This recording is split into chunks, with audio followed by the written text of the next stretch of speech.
Today we're gonna take a look at Raging Brachydios. We're gonna take a look at his mechanics, his moveset, and the complete strategy from start to finish that I use for this fight. As a bow player, you want to be focusing the arms. They have the best overall hit zone values, so that's where you're going to be doing the most damage. I'm gonna be showing you two builds. The first one is the max DPS build. This is the build that I actually used for my speedrun. The reason you use a mix of Safi and Velcana is when you can proc Coalescence, it actually does a bit more damage than Silver Rathalos. And for this fight, you're gonna be proccing Coalescence all the time. The second set is a bit more comfy, and you will use this one either online or if you're not too comfortable with bow or this fight. He has health boost 3 and just a little bit less damage. So now let's talk about his mechanics. Brachydios' fight is split in 3 phases. The first phase is the forest phase. He will fight in the forest until his HP is below 50%. If you're fast enough, it will only be in phase 1 in the area I start with. If you're a bit slower, it may change area, but it will still stay in the forest. Phase 2 is the volcano area. This is the quickest phase. It will stay there until his HP is at 30% health. At 30% health, it will start transitioning to the last phase. One thing you need to know is when it's transitioning to the last phase, his HP is locked. So there's no need to try and do extra damage. He's not going to do anything. You're not going to do any damage. The last phase is the fire area where he blocks the entries and he covers the whole room of fire.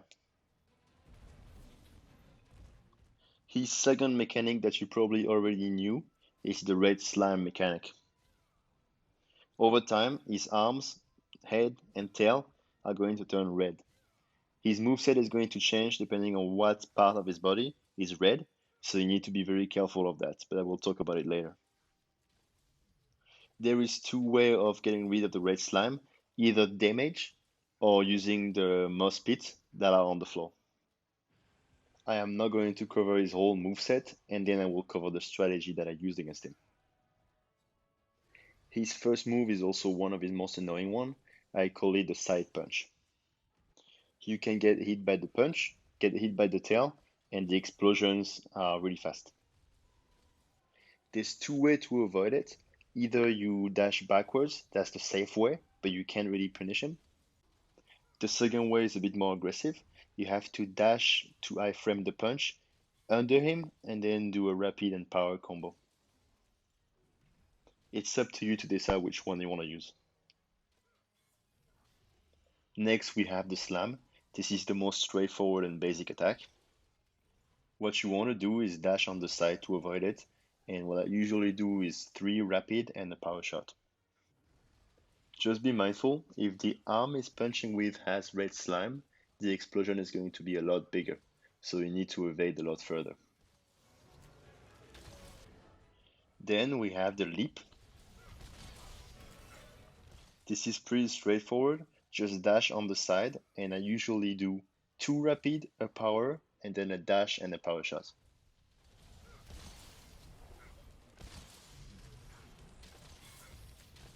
Then we have my favorite attack, the 180. It will try to punch you and do a quick turnaround. You have to roll or dash between his legs. To get the right timing, you need to roll when he's starting to scream. Pay attention to the next 2 clips and notice that I'm rolling when he's starting to scream.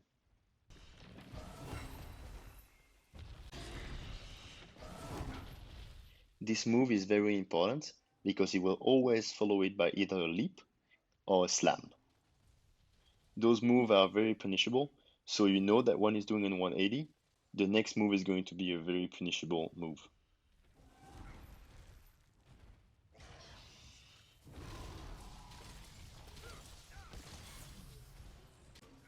Then we have the horn dig. This is very easy to avoid, just dash on the side and do 3 rapid and a power.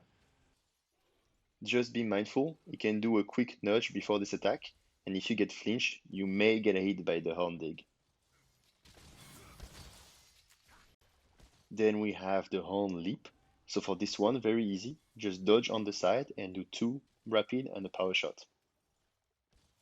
Again, you can start this attack with a nudge, so don't get flinched by the nudge or you may get hit by the leap. Now for the triple horn combo. This attack is one of the worst he has, and it's really hardly punishable.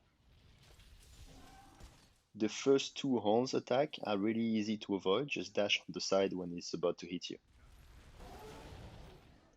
The third one is delayed, so you have to wait for him to turn his head and then roll on the side. For the last one, you need to be very close to him, so don't go too far back.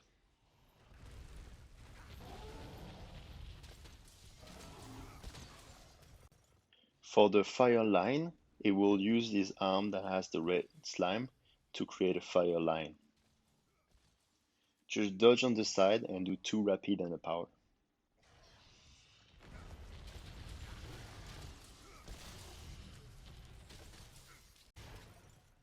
To evade his roar, I use an audio cue.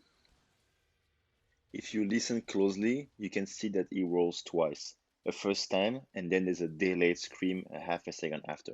You need to dodge the second scream. Listen closely to this clip.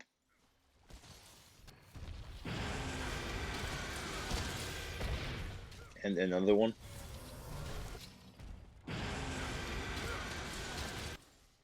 While this is not technically a move, it's also important that you know how the Clagger works. In order for him to Clagger in the right position, you have to be standing directly on his side and you have to shoot in the direction of his head. Watch what happens when I'm positioned correctly and I'm shooting towards his head.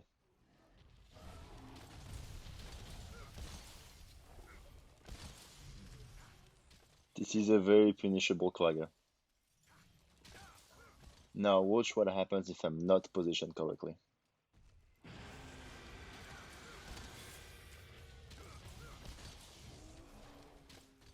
It makes it very hard to punish it. Alright, now let's talk about strategy. This is the opening that I've been using. It is very consistent and it's pretty fast. You can copy the video exactly, but the idea is to have only one dung pod. I'm gonna explain in the description why. You're gonna grab his attention and then you're gonna tenderize his arm. You should have time to do a full claw attack before he rolls, and then you're gonna re-claw onto his arm and do another claw attack. It is extremely safe and consistent because after every roll, it will always lick his arms.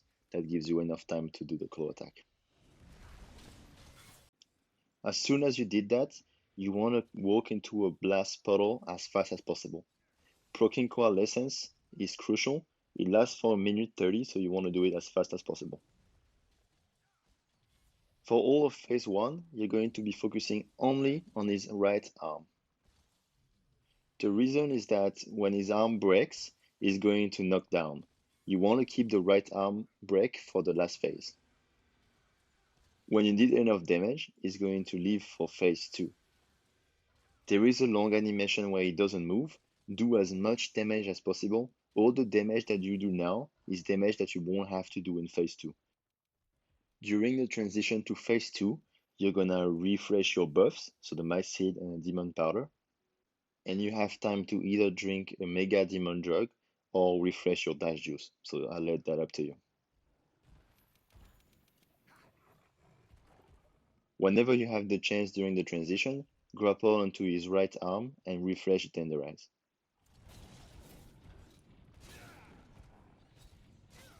During the transition to A3, you want to tenderize his left arm. There is a pretty cool trick to evade the tremor in area 3. If you do a melee just before he starts punching the ground, you're not going to be tremored. Just look. After this, your goal in area 3 is just to focus his left arm. Eventually it will break, leading to a topple, which you can use for extra damage. If there is one advice I can give you for the fight overall, is don't be greedy. The best way is to wait for him to make his move and then react accordingly. I hope this helped. If you have any other questions, please let me know in the comments and I will be happy to answer you.